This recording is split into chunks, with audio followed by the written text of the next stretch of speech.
Please don't do this, I screamed as my father threw another shovel of dirt onto my face. I was only 12 years old, lying in a shallow hole in our backyard in Lagos.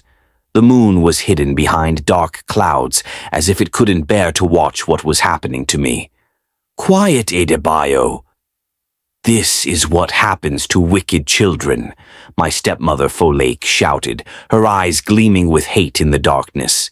My father, once a loving man named Oluwasegun, whom everyone called Papa Ade, didn't even look at me as he continued shoveling.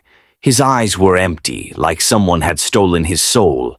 Papa, please, I am your son, your first child, I cried, tears mixing with the dirt falling on my face. But how did I end up here? Let me take you back to when my life was beautiful, before the darkness came. My name is Adebayo Oluwasegun. I was born in a small village near Ibadan. My mother, Yewande, was the kindest woman in our village. She would sing to me every night and tell me stories of great Nigerian heroes. Aid, my son, she would say. One day you will be great. Your name means the crown brings joy, and you will bring joy to many people. We were happy, just the three of us, Papa, Mama, and me. Papa had a small shop where he fixed radios and televisions. We didn't have plenty money, but we had plenty love. Then one day, when I was 9 years old, Mama got very sick. The fever took her in just 3 days. I remember how Papa held her hand until her last breath. Take care of our son, were her last words. After Mama died, Papa changed. He stopped laughing. He stopped telling me stories. He just worked and slept. Our house felt cold without Mama's warmth. 6 months later, Papa brought home a new woman. She was beautiful on the outside, but I could see something dark behind her smile. Adebayo, this is Folake. She will be your new mother, Papa said. Hello, little one, she said, patting my head like I was a dog. Your father has told me so much about you.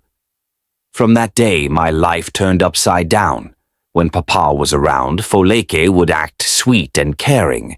She would cook my favorite meals and call me my dear son. But when Papa went to work, her true face would show. You think I don't know you hate me? She would hiss at me. I see the way you look at me. You are just like your mother, thinking you're better than everyone else. I was confused. I never said I hated her. I just missed my mama. Things got worse when Folake had her own baby, my half-brother Taiwo. Papa was so happy to have another son. But for Folake, it was like she finally had a reason to push me aside. Now, your father has a real son, she whispered to me one night while Papa was working late. You are nothing but a reminder of that woman. Every day, Folake would tell Papa lies about me. Oluwasegun, do you know what your son did today? He pushed Taiwo down. He is jealous of his little brother. Papa, I didn't. I was just helping him stand up. I would cry. But somehow, Papa started believing her more than me. Maybe his heart was still so broken from losing Mama that he couldn't see the truth anymore. Then came that terrible day. I came home from school to find my school books torn up on the floor. Taiwo, who was now 2 years old, had crayon marks all over his face. What happened here? I asked, picking up my ruined books. Folake was sitting on the sofa, watching me with cold eyes. You will see, she said with a small smile. When Papa came home, Folake started crying loudly. Oluwasegun, look what Adebayo did. He destroyed his own books because we wouldn't buy him a new game. Then he drew on Taiwo's face with permanent marker. The poor baby has been crying all day. I didn't do it, I shouted. I just came home from school. Papa looked at me, then at Taiwo's face, then at my torn books. Why are you lying, Adebayo? He asked, his voice low and dangerous. I'm not lying, Papa. Folake is the one who's lying, I cried. That's when Papa slapped me for the first time in my life. The pain on my cheek wasn't as bad as the pain in my heart. Go to your room. No dinner tonight, he said. I ran to my small room, crying into my pillow. Through my window, I could hear Folek's voice in the kitchen. I've tried to love him, Oluwasegun, she was saying, but there is something wrong with that boy. My grandmother used to say some children have evil spirits inside them. I think Adebayo might be possessed. Don't say such things, Papa replied, but his voice was weak. Think about it, Folake continued. Ever since he was born, bad things have happened. Your wife died. Your business is struggling. Now he's becoming violent with Taiwo. What if he hurts our baby while we're sleeping? I couldn't believe what I was hearing. Folake was trying to make Papa think I was evil. For the next few weeks, more strange things happened. Food would disappear from the kitchen and Folake would say, I stole it. Papa's money went missing and she said I must have taken it. Our neighbor's dog died suddenly, and somehow Folake convinced Papa I had something to do with it. I became scared to come home from school. Papa barely talked to me anymore. He looked at me like I was a stranger, not his son. Then came the night that changed everything. I woke up to find Folake standing over Taiwo's crib with a kitchen knife in her hand. She had cut herself on the arm and was dripping blood onto Taiwo's bed. What are you doing? I gasped. She turned to me with the scariest smile I had ever seen. Running out of time, little Adebayo, she said. Then she screamed so loud it made my ears hurt. Papa came running into the room. What he saw was Folake bleeding, me standing there in shock, and Taiwo crying in his crib. He tried to kill Taiwo, Folake screamed, pointing at me. I caught him with the knife. He cut me when I tried to stop him. No, Papa, no. She's lying. She did it herself, I cried, but Papa's eyes had turned to stone. The evil has taken over him completely, Folake sobbed. Remember what my grandmother said. There's only one way to remove evil spirits from a child. Papa looked at me with eyes I didn't recognize. What way? He asked in a hollow voice. The child must return to the earth, Folak whispered.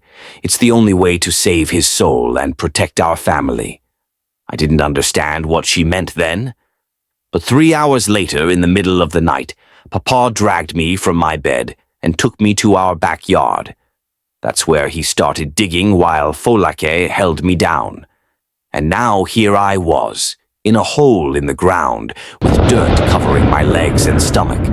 Papa, please, I begged one last time, my voice weak. I'm your son. For a moment I thought I saw something change in his eyes, a flash of the old Papa. But then Folake touched his arm. Be strong, my husband, she said. This is to save his soul. The last thing I saw before the dirt covered my face was Papa's tears falling. Even as he buried me, he was crying. Goodbye, my son, he whispered. Then everything went dark. I couldn't move. Dirt pressed on me from all sides. I could feel it in my nose, my mouth, my ears. I tried not to panic, but my heart was beating so fast I thought it might burst. Help, I tried to call, but no sound came out, just dirt filling my mouth. This is how I die, I thought, buried by my own father. Then I remembered something my teacher, Mr. Okafor, had taught us about breathing. When you're scared, Adebayo, breathe slowly through your nose. It calms the mind. I tried to clear my nose of dirt and took tiny breaths. As I focused on breathing, I realized something strange. I could still breathe. There was a small pocket of air around my face. I wiggled my fingers and found I could move them a little bit. The dirt around me wasn't packed tight. It was loose with small air spaces. Then I felt something hard against my shoulder. It was a root. A thick tree root had stopped some of the dirt from pressing directly on me. Slowly, carefully, I moved my right arm. It was so hard. The dirt was heavy. But I kept pushing until my hand broke through to the surface. The cool night air touched my fingers. I was only buried a few inches deep. With all my strength, I pushed and clawed at the dirt. Little by little, I made the hole bigger until I could breathe freely. Then I pulled myself up, dirt falling away from my body. I lay on the ground next to my grave, gasping for air. The moon had come out from behind the clouds, lighting up our small backyard. They hadn't buried me deep enough to kill me. Maybe Papa couldn't bring himself to do it properly. Or maybe they thought just being under the dirt would be enough. I looked at our house. The lights were off. Were they sleeping? After what they had done to me? I knew I couldn't stay. Folklore would make sure Papa finished the job if they found me alive. I had to run away. My legs were shaking as I stood up. My clothes were torn and covered in dirt. I had no shoes. I had nothing. But I was alive. I walked away from the only home I had ever known, not knowing where to go. The streets of Lagos were dangerous at night, especially for a child alone. But I was more afraid of going back. I walked for hours, jumping at every sound. Dogs barked at me. Once, a group of older boys saw me and laughed. "Look at this dirty rat," one called out. I ran before they could catch me. By morning, I had reached a busy market area. People were setting up their stalls, arranging fruits and vegetables, hanging clothes for sale. Nobody noticed one dirty boy among many street children. For 3 days, I lived on the streets. I slept under a market table. I drank water from public taps. I begged for food scraps. I was hungry all the time. On the 4th day, I was sitting behind a restaurant, hoping to find something in their trash, when a tall man in a clean suit came out the back door. "What are you doing there, boy?" he asked. His voice was deep but not angry. I was too tired to run. "Nothing, sir. Just sitting." The man looked at me for a long time. "When did you last eat?" I shrugged. "Yesterday. Maybe." He sighed and went back inside.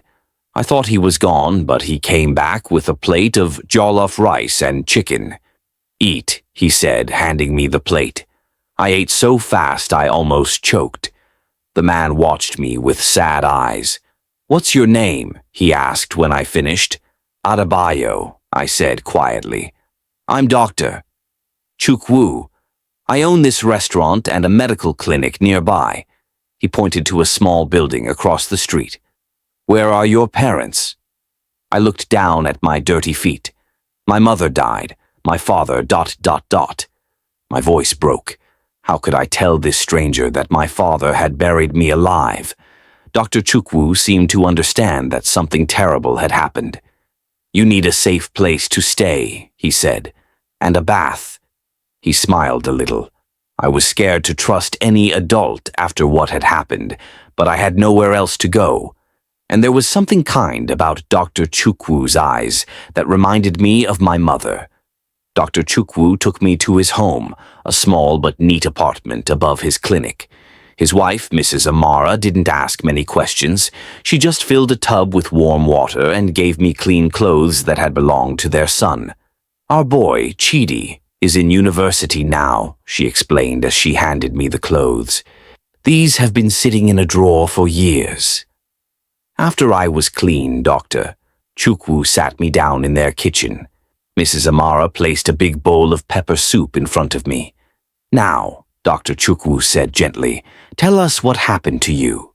So I told them everything, about my mother dying, about folklore coming into our lives, about the lies and the knife and the burial.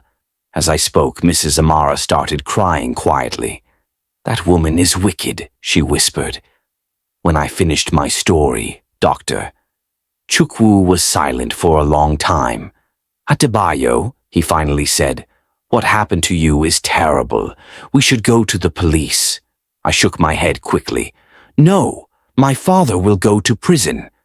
"But he tried to kill you," Mrs. Amara said. "He was tricked," I insisted. "Folklore made him believe I was evil." Dr. Chukwu and Mrs. Amara looked at each other, having a silent conversation with their eyes.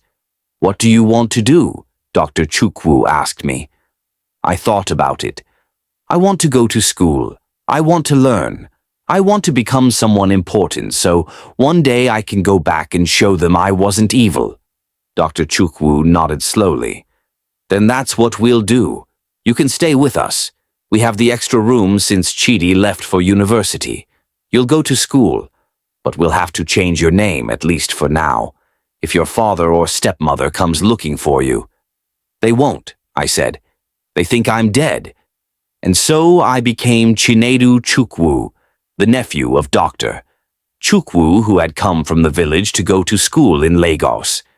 Mrs. Amara registered me at a new school far from my old neighborhood. Life with the Chukwus was different from anything I had known before.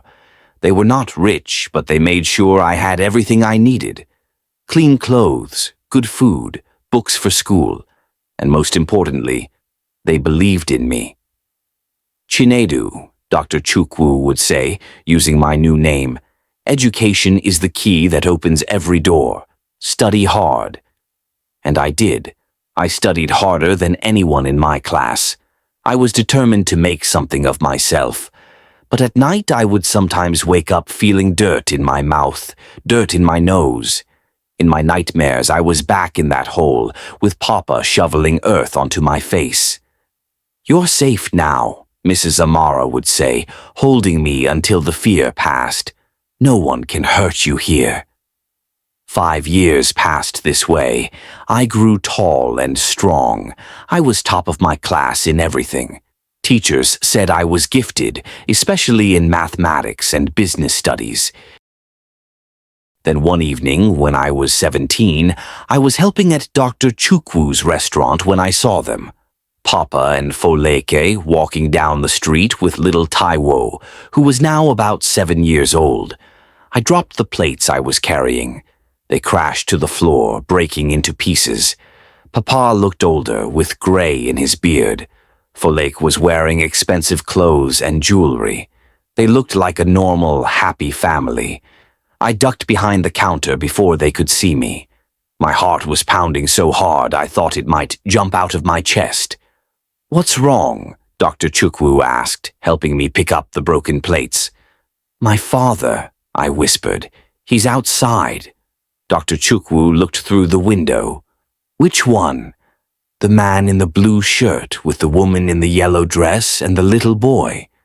Dr. Chukwu watched them pass by. "They look wealthy now." "How?" I wondered aloud. My father had always struggled with his small repair shop. Later that evening, Dr. Chukwu came to my room with a newspaper. "I think I found the answer," he said, pointing to an article. "Oluwasigun Electronics. Your father owns one of the biggest electronics import businesses in Lagos now." I read the article with shaking hands. 2 years after I disappeared, Papa had started importing electronics from China. Now he had stores all over Nigeria. "He got rich after I was gone," I said bitterly. "Maybe Foleke was right. Maybe I was bad luck." Dr. Chukwu sat beside me on the bed. "No, Adebayo, you were never bad luck. Evil people sometimes prosper in this world, but not forever." I looked up at the man who had saved me, who had become like a second father to me. What should I do? "Continue your education," he said firmly. "Become even more successful than your father. Then when the time is right, you can decide whether to reveal yourself or not." I nodded slowly. "I'll make them regret what they did to me." "No," Dr. Chukwu said, shaking his head. "Don't live for revenge. Live to prove them wrong about who you are. That's a much sweeter victory." I took his advice. I finished secondary school with the highest marks in Lagos State. I won a scholarship to study business administration at the University of Lagos. But seeing my father that day had awakened something in me, a determination not just to succeed but to become so successful that my name would be known throughout Nigeria. Little did I know that the path to that success would lead me back to the very man who had tried to bury me. 8 years passed. I was now 25 years old and had just completed my master's degree in business administration. Thanks to Dr. Chukwu's support and my scholarship, I had the best education possible. During my time at university, I had started a small business with my roommate, Emeka. We bought broken laptops, fixed them, and sold them to students. By our final year, we had saved enough money to rent a small shop near the campus. Chinedu Electronics, Emeka said, painting our sign, has a nice ring to it. I smiled at the irony. I was following in my father's footsteps without planning to. Our small shop did well. Students trusted us because we were students ourselves. We knew what they needed and charged fair prices. Soon we had enough money to buy new laptops directly from suppliers instead of just fixing old ones. One day, a well-dressed man came into our shop. He looked around with an impressed expression. "Who owns this place?" he asked. "We do," I said, gesturing to Emeka and myself. "I'm Al-Haji Ibrahim," the man said. "I represent Tech Niger Group. We're looking to invest in promising young businesses like yours."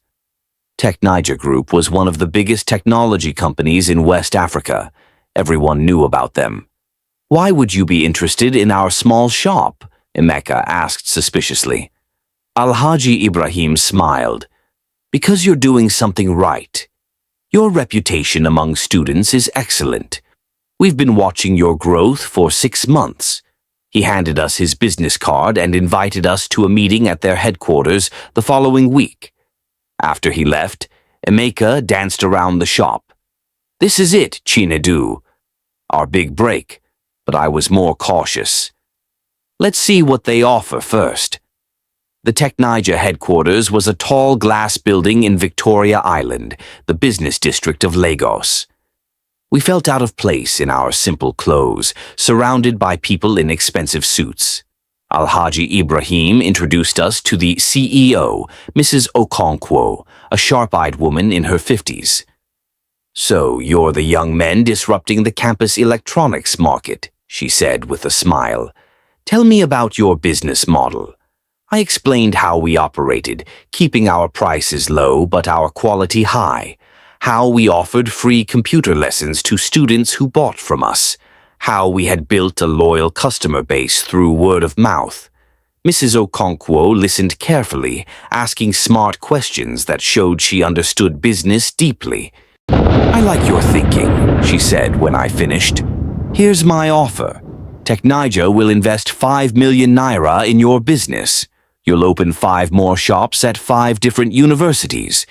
You'll own 60%, we'll own 40%. Emeka's eyes widened at the amount. It was more money than we had ever seen. "We need time to think about it," I said, trying to sound calm. Mrs. Okonkwo nodded. "Take a week, but know that opportunities like this don't come often." Outside, Emeka couldn't contain his excitement. 5 million naira. We'd be crazy to say no. "We need to read the contract carefully," I cautioned. "Big companies sometimes take advantage of small businesses." That night I called Dr. Chukwu for advice. "Send me the contract when you get it," he said. "My friend is a lawyer. He'll check it for hidden problems." The contract came the next day. Dr. Chukwu's lawyer friend found several unfair clauses hidden in the legal language. If our business grew beyond a certain size, Tech Niger could force us to sell our share to them. "It's a trap," the lawyer said. "They want to buy you cheaply now and take over completely later." Armed with this knowledge, I went back to Mrs. Okonkwo alone. Emeka was too afraid to challenge someone so powerful.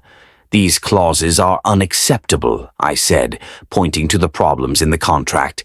"We want a true partnership, not a delayed takeover." Mrs. Okonkwo looked surprised, then smiled.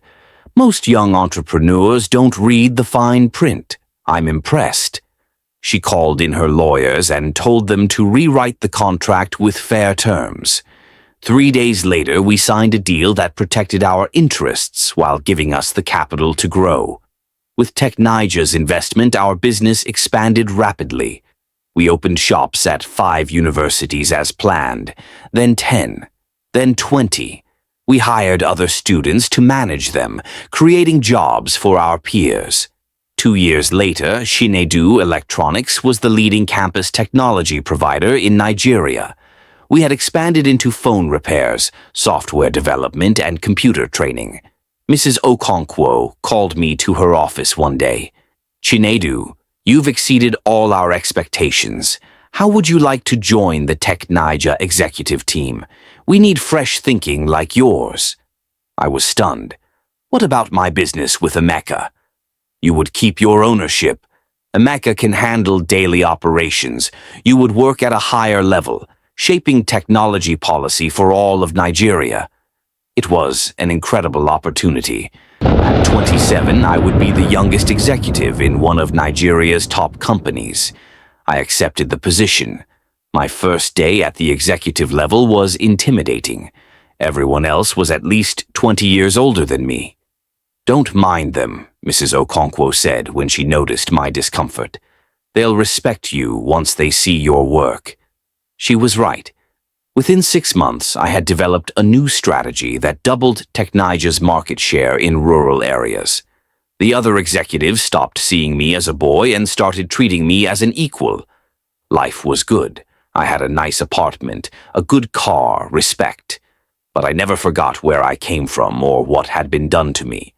Sometimes I would drive past my old neighborhood, looking at the house where Papa had tried to bury me. New people lived there now.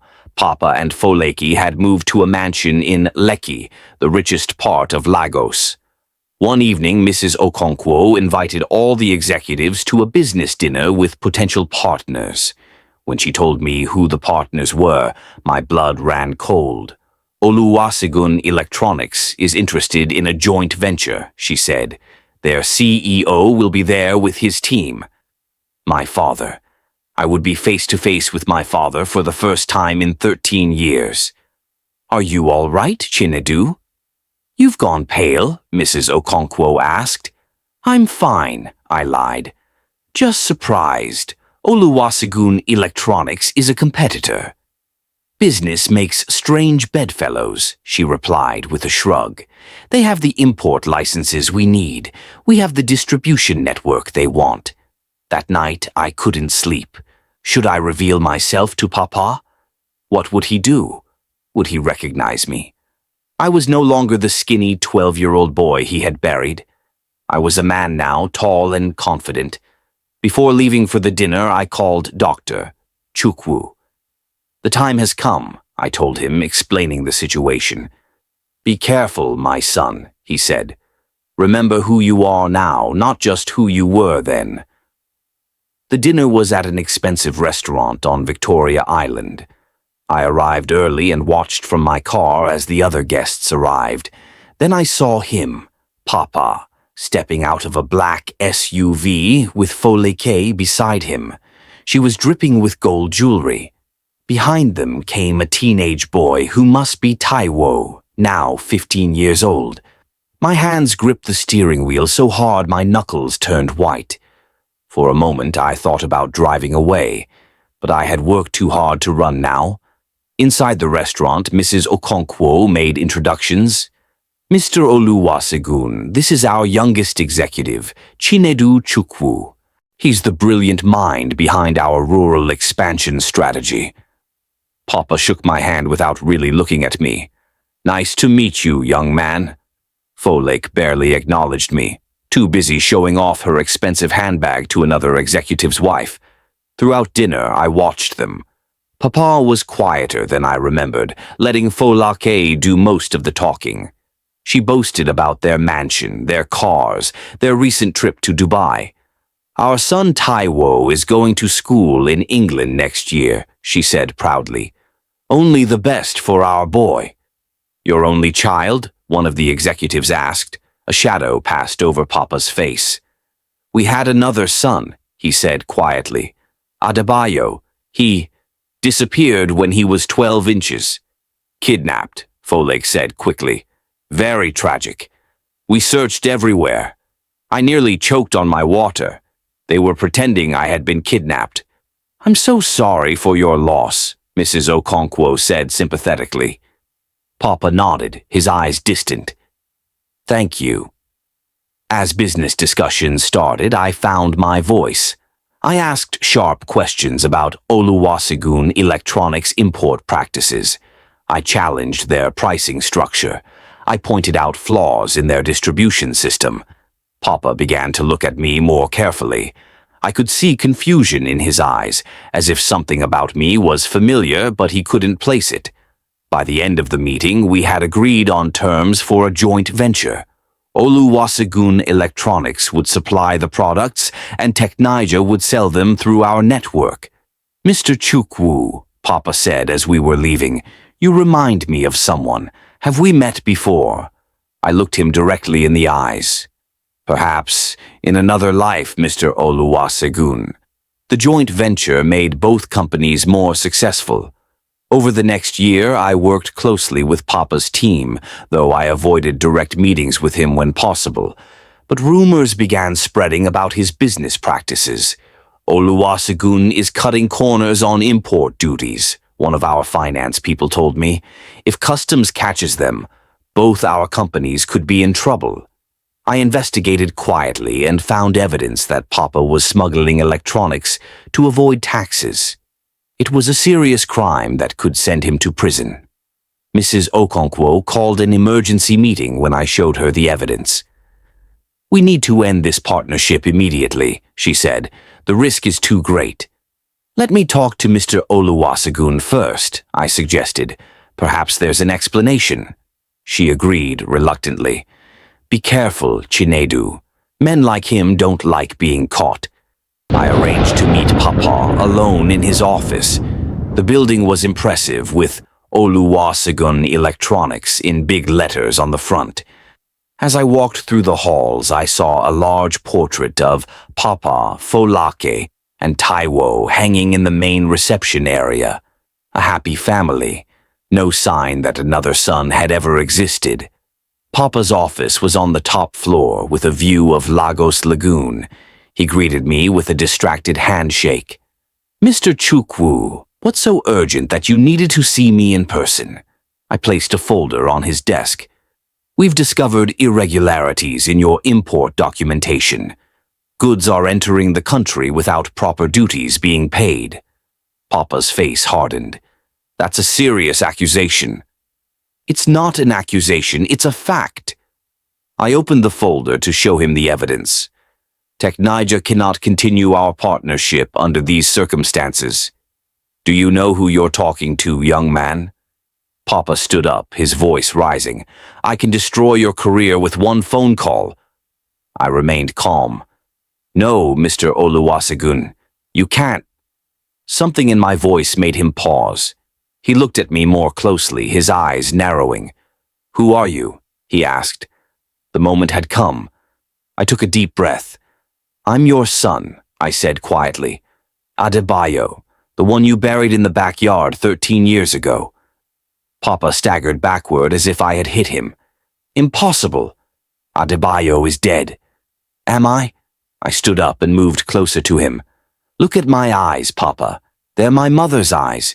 You always said so. He stared at me, the color draining from his face. It can't be.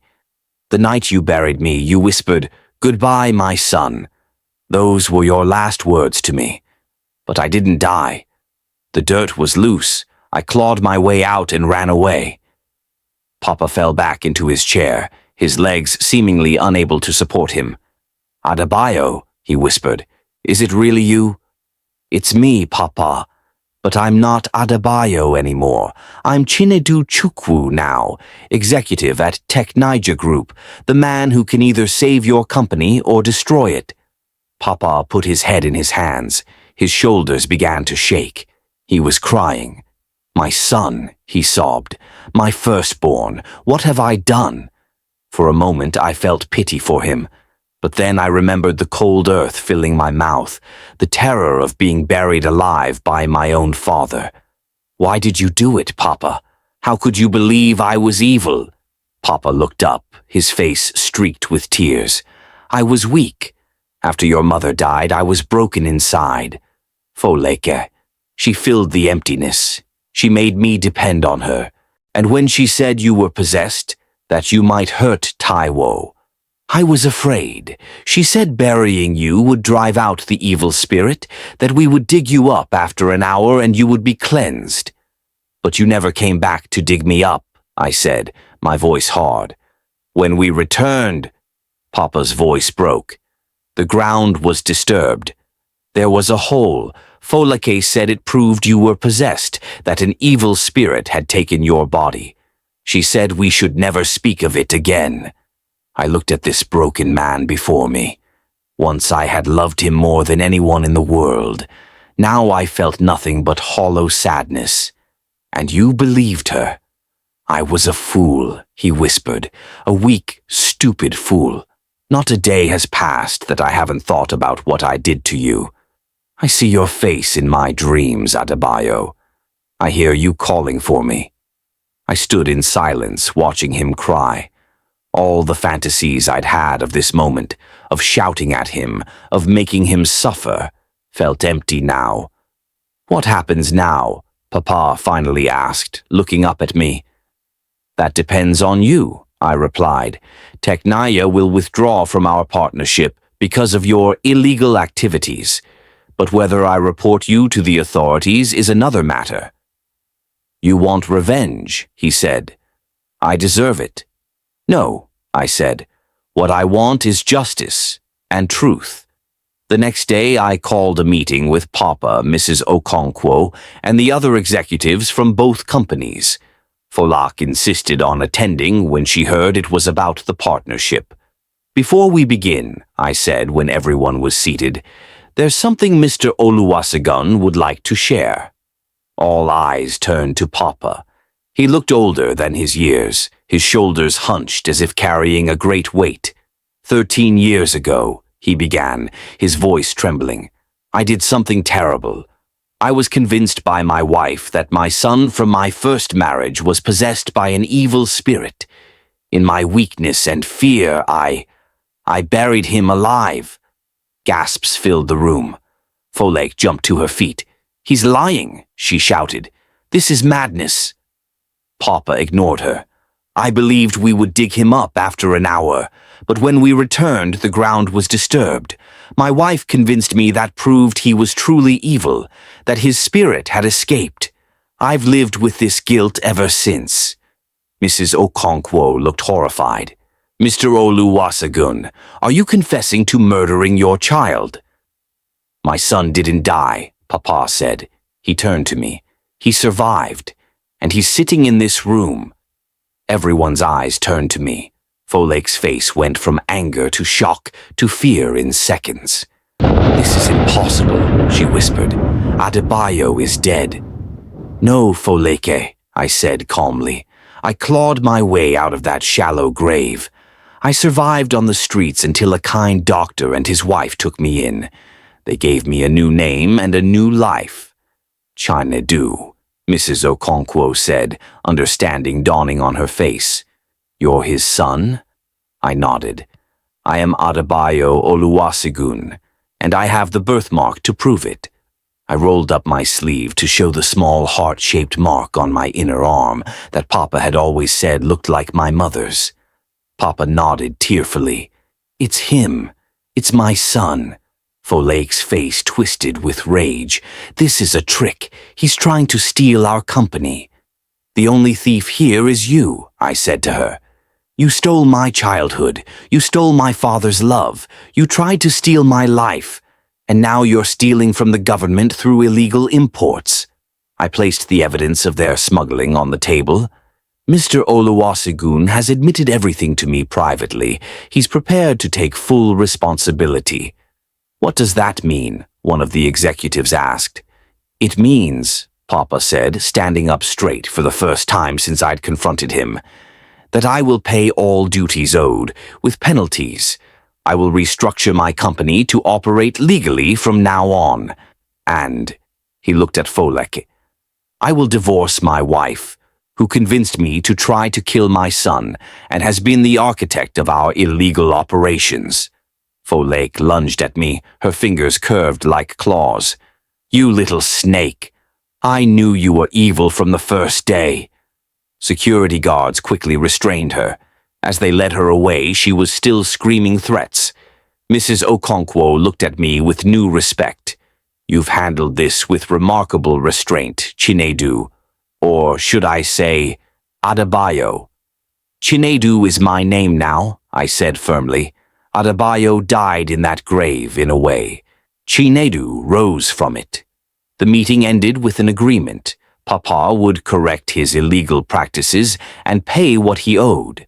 Teknaija would continue our partnership, but with strict oversight of Oluwasegun Electronics. As everyone filed out, Papa asked me to stay behind. "My son," he said when we were alone, "can you ever forgive me?" I looked at this man who had once been my hero, then my nightmare. "I don't know," I answered honestly, "but I'm willing to try." He nodded, tears in his eyes. "That's more than I deserve." In the months that followed, many things changed. Foleke was charged with fraud for her role in the smuggling operation. She tried to blame everything on Papa, but there was too much evidence of her involvement. She went to prison for 5 years. Papa kept his word. He paid all the money owed to the government. He divorced Foleke. He restructured his company to operate legally. Taiwo, my half-brother, was confused and angry at first. He had grown up believing I was a kidnapped child, not a brother who had been buried alive on his mother's orders. But he was a smart boy with a good heart. When the initial shock passed, he reached out to me. "I always wanted a big brother," he told me over lunch one day. "My friends with brothers said they were annoying, but I still wanted one." I smiled. "Brothers are supposed to be annoying sometimes. It's part of the job." We started spending time together. I taught him about business. He taught me about the latest music and games that I had missed growing up without much money. Papa watched our growing friendship with sad eyes. He was happy we were connecting, but reminded always of what he had done. 1 year after the truth came out, Mrs. Okonkwo announced her retirement. To everyone's surprise, she named me as her successor. "Chinedu Chukwu has shown extraordinary business acumen," she said at the press conference. "But more importantly, he has shown character and compassion in circumstances where many would have chosen vengeance. These are the qualities that will lead Teknaija into the future." At 30 years old, I became the youngest CEO of a major corporation in Nigeria. Newspapers called me the boy wonder of business. Magazine covers featured my face with headlines like "From Street Child to CEO, the Chinedu Chukwu story." Of course, they didn't know the whole story. To the public, I was still Chinedu Chukwu, orphan rescued from the streets by Dr. Chukwu. Only a small circle knew I was also Adebayo Oluwasegun, the boy who was buried alive. On the day I officially took over as CEO, I invited 2 special guests to the ceremony, Dr. Chukwu and Mrs. Amara, the people who had saved me and raised me when I had nothing. "We are so proud of you, Doctor," Chukwu said, hugging me tightly. "You have exceeded all our hopes." "Everything I am, I owe to you," I told them. "You didn't just save my life. You showed me how to live it." That night, I held a small private dinner in my new office. The guests were Dr. Chukwu and Mrs. Amara, Papa and Taiwo, my old family and my new one, together. As we ate, Papa raised his glass in a toast. "To my son, who rose from the earth to touch the sky, you have made your name true. The crown truly brings joy." I looked around the table at these people who represented my past, present, and future. Dr. Chukwu and Mrs. Amara, who had loved me when I had no one. Taiwo, the brother I was just beginning to know. And Papa, a deeply flawed man trying to make amends for an unforgivable act. "I've learned something important," I said, raising my own glass.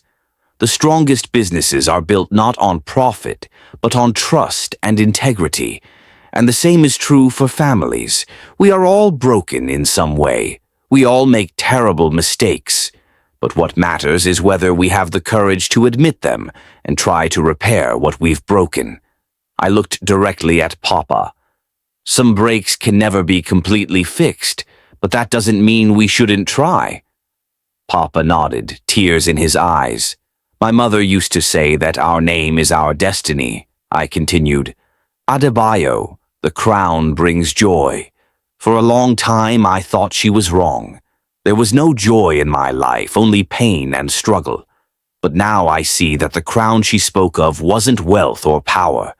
It was the ability to rise above hatred and choose a different path. As CEO of Tech Niger, I made sure we operated with complete transparency. No shortcuts, no cheating, no exploitation. We paid fair wages, treated our employees with respect, and gave back to the communities where we operated. I started a foundation that built schools in poor areas and provided scholarships for children who couldn't afford education. Each school had a special program for orphans and children from troubled homes. I wanted every child to have the second chance that Dr. Chukwu had given me. 5 years later, Tech Niger had become the largest technology company in Africa. We had offices in 15 countries and employed over 10,000 people.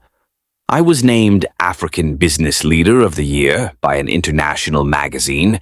At the award ceremony in London, the presenter read a summary of my achievements without knowing the full story. From humble beginnings as an orphaned child on the streets of Lagos, Chinedu Chukwu rose to become one of Africa's most visionary business leaders. His commitment to ethical business practices and community development has transformed not just his company, but the entire technology landscape of the continent. As I accepted the award, I saw Papa in the audience. He had aged a lot in recent years, his hair now completely white. Running a legitimate business had been harder than running a crooked one, but he had persevered.